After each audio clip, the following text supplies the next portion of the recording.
Okay, चलिए सभी को जय हिंद, वंदे मातरम। बहुत ही माफ़ी चाहूँगा कि बहुत बड़ी टेक्निकल प्रॉब्लम आ गई थी। गो लाइव का ऑप्शन नहीं आ रहा था, काफ़ी चीज़ें ट्राई करी, उसके बाद जाकर कुछ हुआ है यहाँ पर। ओके, फटाफट एक बार मैं सभी को देख लेता हूँ। काफ़ी देर से मैं चैट पढ़ भी रहा हूँ, ठीक है, आपके सभी के चैट पढ़ रहा था, चैट पढ़ने में आ रही थी बट वीडियो स्टार्ट नहीं हो रही थी। एक बार कमेंट बॉक्स में फटाफट सभी लिख दीजिए वीडियो और ऑडियो क्लियर है, ताकि हम आगे चलें फटाफट, ठीक है। टाइम को ख़राब नहीं करेंगे, पहले ही आधा घंटा बचा है, ठीक है। तो आधे घंटे में भी हम कुछ ना कुछ पढ़ेंगे, क्लास को कैंसिल नहीं करेंगे, पर जो भी होगा पढ़ेंगे, ठीक है।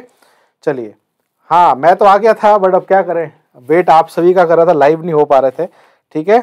चलिए, तो फटाफट आगे चलते हैं बिना टाइम को ख़राब किए। तो लास्ट क्लास के अंदर अगर हम बात करें तो हमने परावर्तन देख लिया था, हम समतल दर्पण की ओर भी चले गए थे, हमने प्लेन मिरर के सारे केस कर लिए थे, हमने सब देख लिया था कि प्लेन मिरर की जो इमेज है वो हर केसेस में अलग अलग हमने देखी थी। लास्ट हमने जाते जाते ये देखा था कि जो समतल दर्पण होता है, अगर उसको थीटा कोण पर हम रख दें तो हमें बताना है कितनी इमेज यानी कि कितनी तरीके की प्रतिबिंब बनते हैं। तो चलिए फटाफट उस पर क्वेश्चन देखते हैं, फिर आगे चलते हैं, ठीक है।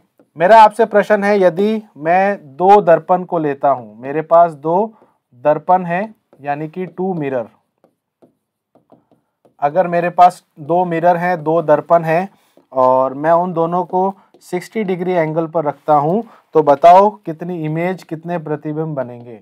फटाफट कमेंट बॉक्स में बताएं, अगर 2 दर्पण को मैं 60 डिग्री पर रखूंगा तो कितने प्रतिबिंब यानी कि कितने हमारी इमेज बनेगी, ठीक है।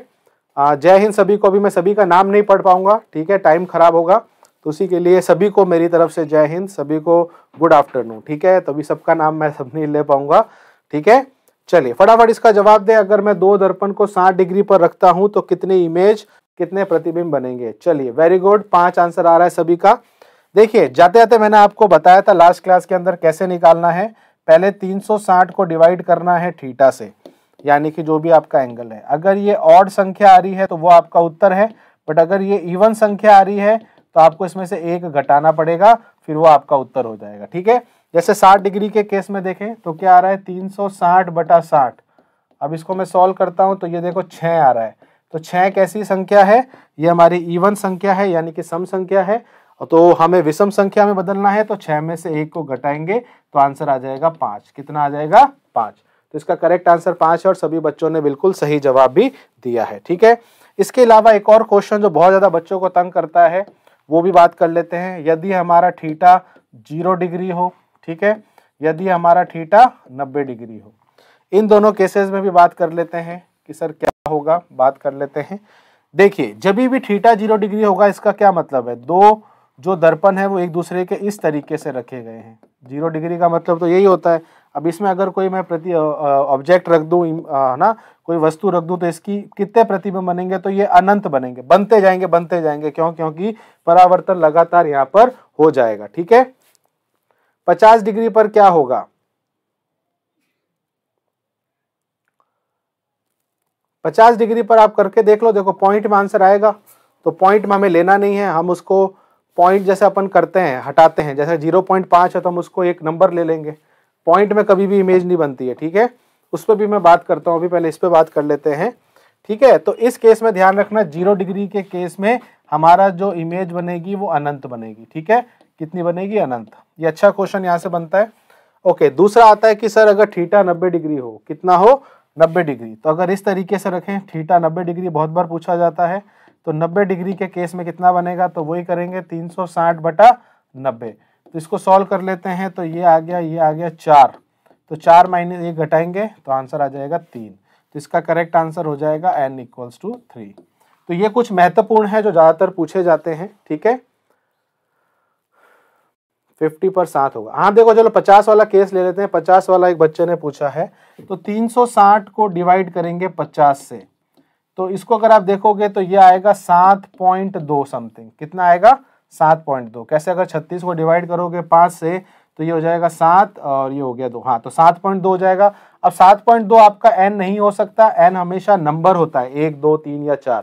तो हम इसको क्या करेंगे, अंदाजा लगा लेंगे। तो 7.2 जो 7 के ज्यादा करीब है, तो 7 इसका उत्तर हो जाएगा, ठीक है। अगर ये 7.6 होता, 7.8 होता तो हम उसको 8 मान लेते, बट स्टिल 8 में से 1 घटाने के बाद आंसर 7 ही आता। तो ऐसे तो वैसे आते पूछे आज तक नहीं गए हैं, पॉइंट वाले तो कभी भी नहीं आते हैं, बट अगर पॉइंट वाले आ भी जाते हैं तो आपको मैंने एक चीज समझा दी, अगर ये 5 से कम होगा तो भी ये 7 की तरफ आएगा, अगर ये 5 से ज्यादा हुआ, मतलब ये पॉइंट अगर 5 से ज्यादा होगा तो भी ये 7 के पास आएगा।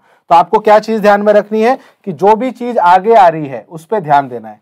तो अगर आप इसको गुणा करोगे तो मतलब डिवाइड करोगे तो 7.2 आ रहा है, किसी के समझ लो 7.5 आ रहा है, तो उसमें ध्यान क्या रखना है, तो हमें 7 से ही मतलब रखना है, तो 7 आपका आंसर है। बट अगर आपका 6.2 आ जाए या 6.8 आ जाए, इस केस में ध्यान रखना है कि 6.2 किसके नजदीक है, 6 के, तो इस केस में 6 जो है उसमें से आपको ये घटाना है, तो आंसर आ जाएगा 5। बट अगर 6.8 हुआ तो 7 के करीब है, तो 7 आंसर होगा। बाकी ये रेयर है, इतने पूछे नहीं जाते हैं, ठीक है। हाँ शायद ये आते हैं, बहुत सही बात है, बिल्कुल ये नहीं आते हैं, इस तरीके के पॉइंट वाले नहीं आएंगे, आएंगे तो सिंपल वाले आएंगे, ठीक है। चलिए आगे चलते हैं नेक्स्ट स्लाइड पर। तो ये हमारा सारा केस हो गया, ओके। तो अभी तक हमने क्या पढ़ा, अभी तक हमने पढ़ा वो दर्पण जो एक तरीके से समतल होते हैं, स्ट्रेट होते हैं, और वैसे अगर हम बात करें तो हाँ 8.6 हो तो आगे वाली संख्या लेनी है, जैसा अपन नॉर्मली अप्रोक्स इसमें करते हैं, ठीक है।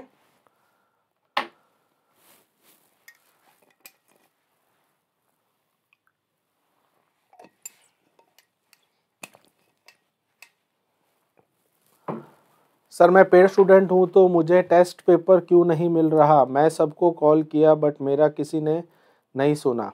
अच्छा कुंदन आपको क्या बोला है मुझे एक बार बताओ, किससे बात हुई है आपकी, ठीक है। और मैं इस बारे में बात कर लूँगा आपके बिहाफ पे भी, कोई दिक्कत की बात नहीं है, ठीक है। और जो भी उनका उत्तर होगा मैं आपको ज़रूर बताऊँगा, ठीक है। चलिए ओके अब आगे देखते हैं, चलो बात करते हैं। तो अभी हमने जो दर्पण पढ़े थे, जो हमने मिरर पढ़े थे, वो 2 तरीके के थे, एक था प्लेन और एक था स्पेरिकल। तो स्पेरिकल की हम यहाँ पर बात कर रहे हैं, हम बात कर रहे हैं किसकी, मिरर की, स्पेरिकल। तो प्लेन यानी कि समतल हमने कर लिया, तो इसकी तो बात हटा देते हैं। अब रही बात स्पेरिकल यानी कि गोलीय। अब देखो नाम से ही पता चल रहा है गोलीय, यानी कि ये वो दर्पण है जो गोलाकार जिसमें है, यानी कि जिसमें थोड़ा सा वक्र है। अगर इस तरीके से दर्पण है या फिर इस तरीके से दर्पण है, तो यहाँ पर आप देख सकते हैं इनमें थोड़ा सा वक्र है, यानी कि कर्व है।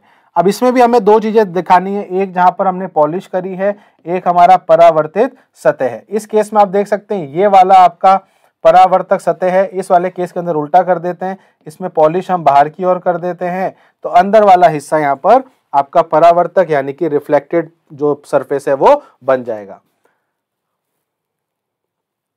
8.5 आएगा तो अगला ले लेना, 9 ले लेना, ठीक है। मैं तो कह रहा हूं आएगा ही नहीं आप टेंशन क्यों ले रहे हो, आएगा ही नहीं। आ जाए तो मैं यहीं बैठा हूं, बाकी मैंने आपको समझा दिया, ठीक है। 0 पॉइंट से ऊपर वाला अगला नंबर लेते हैं, हाँ बिल्कुल सही बोला।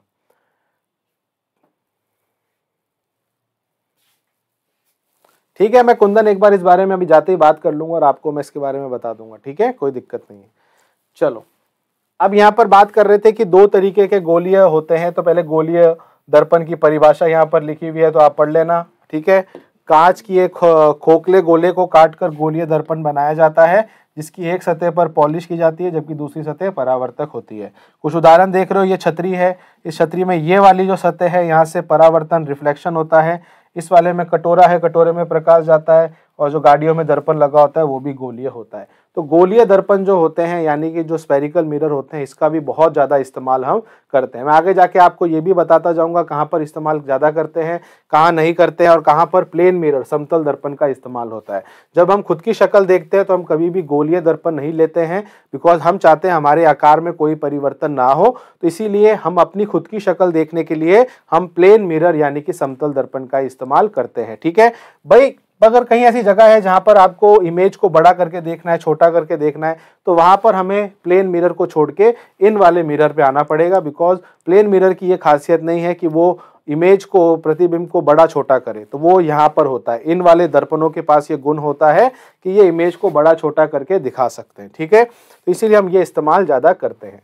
अब यहाँ पर बात करते हैं कि गोलीय दर्पण कितने प्रकार के होते हैं। जैसा कि मैंने आपको बोला कि ये निर्भर उस पर करता है कि आप पॉलिश किस सतह पर कर रहे हैं, किस जगह पे कर रहे हैं, ठीक है। यानी कि अगर आप यहाँ पर देखेंगे इन दोनों के अंदर, ठीक है, तो असल में याद क्या रखना है, देखो जहां पर आपको ये डैश ये दिख रहा है, ये लाइन ग्रे कलर की, ये ग्रे कलर की लाइन आपको ये बता रही है कि यहाँ से परावर्तन नहीं होगा, परावर्तन इसकी इस वाली सतह से होगा। बट अगर इस वाले में बात करें तो इसमें परावर्तन इस सतह से होगा। तो दोनों में सबसे बड़ा अंतर क्या है? दोनों में अंतर ये है कि एक की परावर्तन जो साइड है वो अलग है और दूसरे की अलग है। ठीक है, जैसे कि अब मैं आपको अलग से अच्छे से बना के दिखाता हूँ ताकि आप अच्छे से समझ पाएंगे।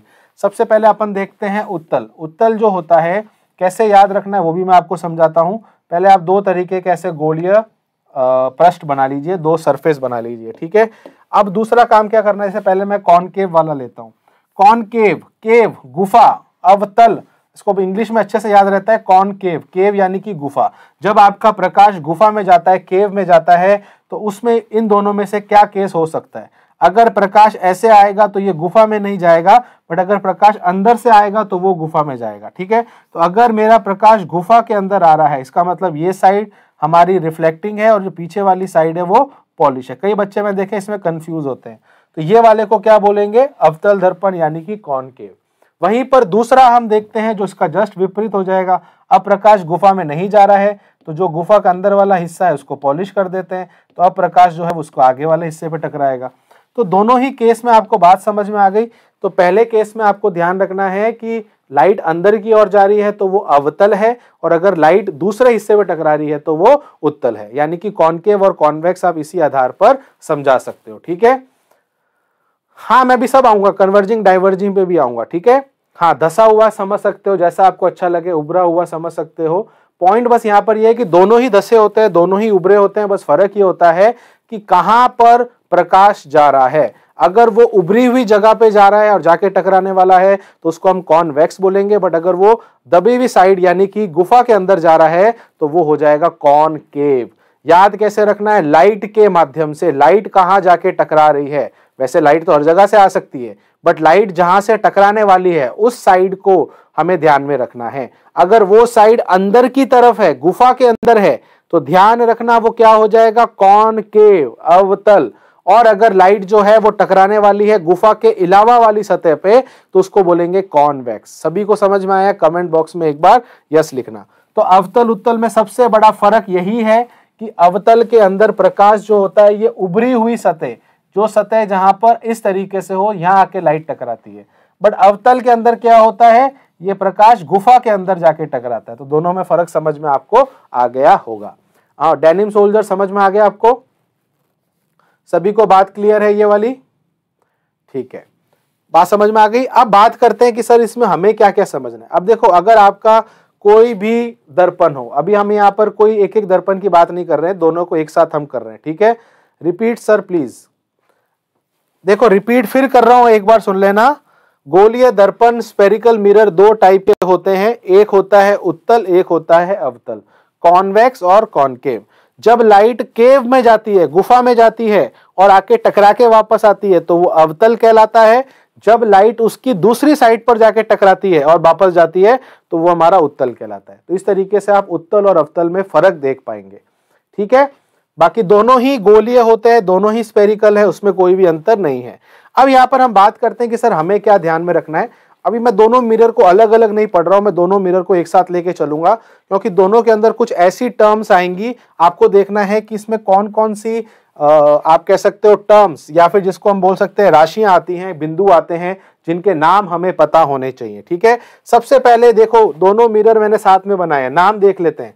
ये वाला मिरर देखो, ये हमारा बाहर टकराने वाला है ना, ये देखो ये वाला, और ये अंदर वाला कॉनकेव है। देखो इसमें आपको क्या बताया, इस वाले के अंदर अंदर वाला हिस्सा जो है ये यहां से लाइट टकराएगी और बाहर वाला हिस्सा जहां लाइट नहीं टकराएगी। तो लाइट जिसमें अंदर आके टकराएगी तो वो कॉनकेव, यानी कि ये हमारा कौन सा है? अवतल है। ठीक है, ये हमारा अवतल है। और यहाँ पर जो लाइट है वो यहाँ आके टकराएगी।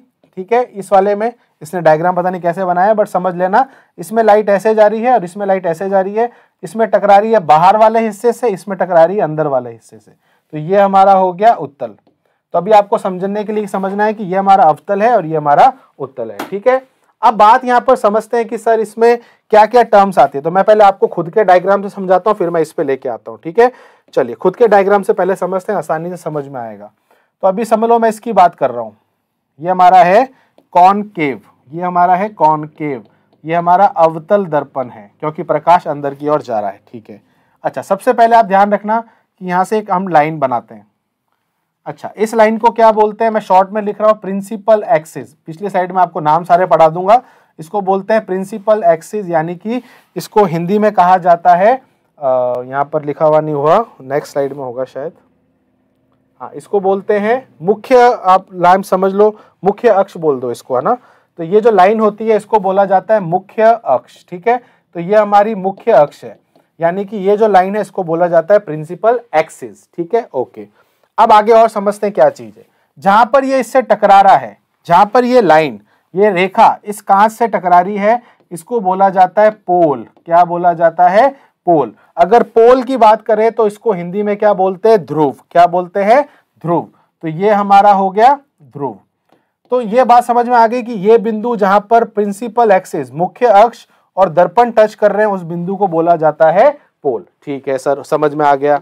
अब देखिए, अगर मैं इस वक्र को पूरा करके एक सर्कल बना दूं, अगर वैसे बनाना नहीं है, अगर समझ लो इस वक्र को मैं पूरा कर दूं और इसका एक क्या बना दूं, सर्कल बना दूं, तो इस सर्कल का एक केंद्र होगा। बिल्कुल सर, केंद्र होगा। लेट से इसका केंद्र यहां कहीं आ रहा है, तो ये इसका केंद्र है, तो इसको हम बोलते हैं सेंटर, है ना, सेंटर बोलते हैं। यानी कि ये हमारा क्या है, केंद्र है। अभी ये बिंदु है, ध्यान रखना ये बिंदु है। ठीक है, ओके। ये बनाना नहीं है, बट आपको समझाने के लिए मैंने यहाँ पर ये पॉइंट बनाया है कि ये होता कहाँ है। तो ये ध्यान रखना, अगर हम इस पूरे वक्र को पूरा करें तो उसका एक सेंटर बनता है, उसी सेंटर को हम वक्रता का केंद्र बोलते हैं, यानी कि सेंटर ऑफ कर्वेचर। पूरा नाम बोल सकते हैं, वक्रता का केंद्र, सेंटर ऑफ कर्वेचर।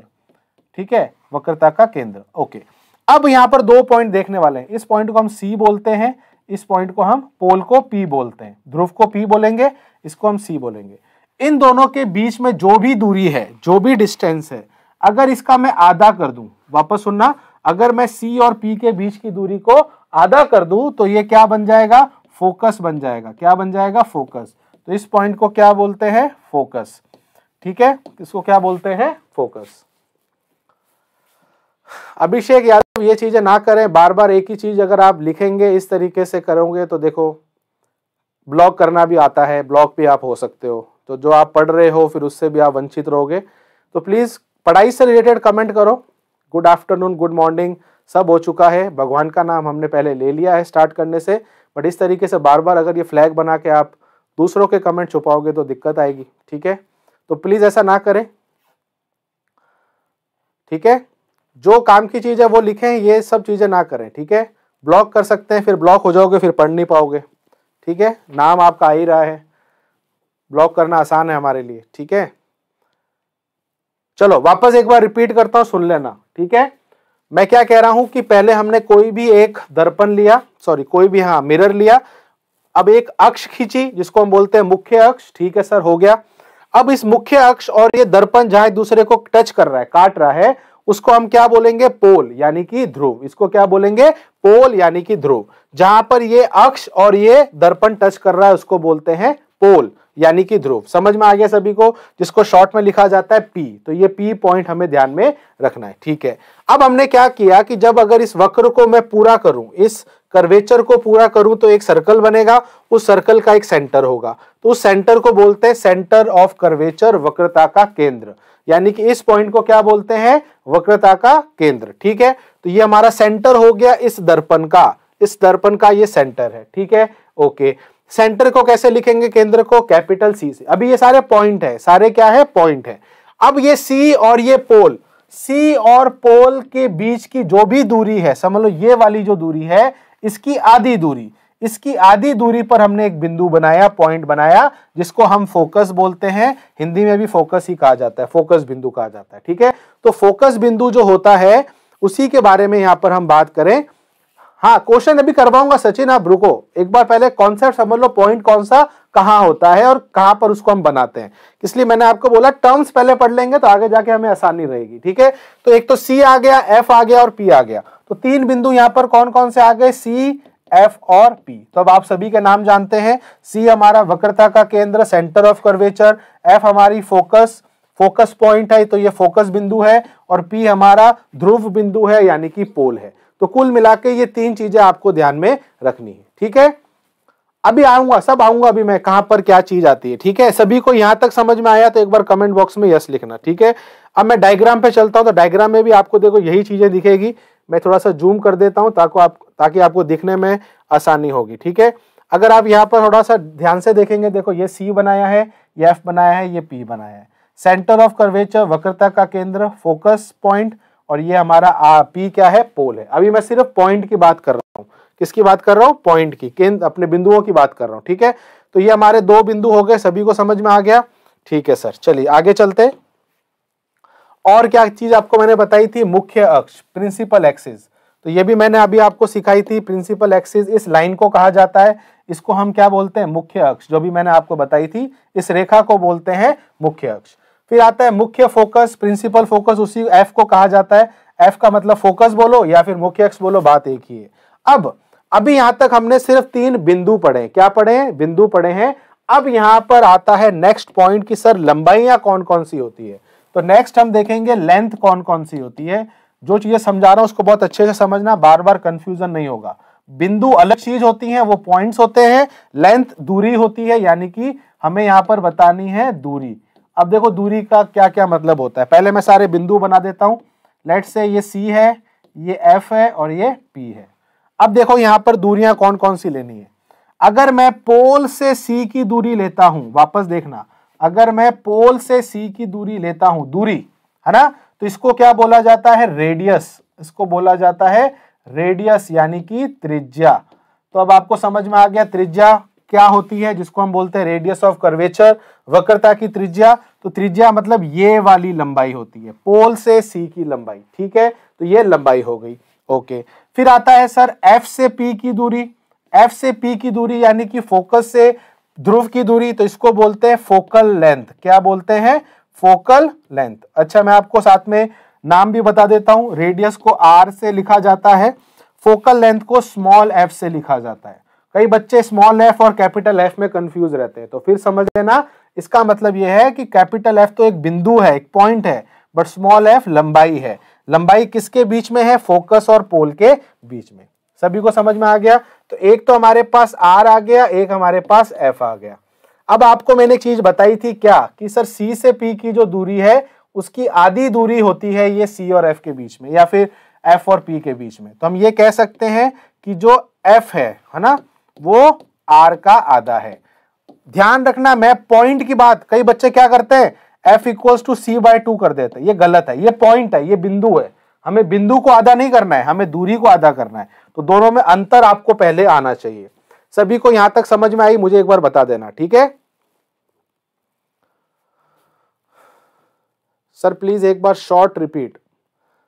देखो मैं 2 चीजें फिर बता रहा हूं, आराम से सुनना। एक होते हैं बिंदु, एक होती है दूरियां यानी कि लंबाई। दोनों में अंतर है।